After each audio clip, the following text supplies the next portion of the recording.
ওরে বাপ রে বাপ ভাই পিয়াজ কাটার মেশিন আছে ভাই ঘন্টার কাছ সেকেন্ডে ডিমওয়ার হবে দেখেন ঘন্টার কাজ সেকেন্ডে হবে এমন মেশিন কিন্তু চলে আসে দেখেন একেবারে দেখেন চোখের পলকে কিন্তু কমপ্লিট।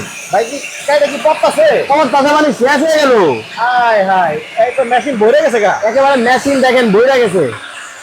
এই যে দেখেন হাই হাই পুরি বাবা রে বাবা এতগুলা পেঁয়াজ ভাই 1.5 কেজি পেঁয়াজ কয় সেকেন্ডে কাটছি, লাইভে তো আছেন। কাটছে তো আবার এই যে দেখেন একটু দেখি দেখেন দর্শক আজব এক পেঁয়াজ কাটার মেশিন বাংলাদেশে চলে আসছে আপনারা খালি বলবেন হাই হাই হাই হাই কি হইলো এটা কি হলো দেখেন ভাই, দেখেন তো কাটে একজন কাটে সবাই, আর আমি দেখেন আমি একজনই সব কাইটা লইলাম। আচ্ছা এই যে দেখেন কত এই যে সুন্দর হইলো। দেখেন। ও রে দেখেন এই যে বড় বড় অনুষ্ঠান হয় হ্যাঁ অথবা আপনার যেটা হোটেল রেস্টুরেন্ট বাসাবাড়ি যেখানে প্রচুর পরিমাণে পেঁয়াজ কাটতে হয় আচ্ছা ওইখানেও কিন্তু এই মেশিন ব্যবহার করলে 10 ঘন্টার কাজ কিন্তু 1 ঘন্টায় শেষ হয়ে যাবে ভাই শুধু কাটবে না তো, বাটবেও এই মেশিনে। এই মেশিন আবার বাটাও যাবে কাটা থেকে বাটা সব হবে, দেখেন কত সুন্দর হয়। কেমনে সম্ভব এই যে দেখেন করে দেখাইলাম। আচ্ছা কিন্তু আমি তো দেখতে পাচ্ছি ভাই এগুলো কি এইটা হচ্ছে কি দেখেন হ্যাঁ 1 ফুট থেকে বড় হইবো ভাই। আচ্ছা এইটা হচ্ছে কহি, কহি এইটাও কাটবো, আলু ঝুরি ঝুরি করে ভাজবো। আচ্ছা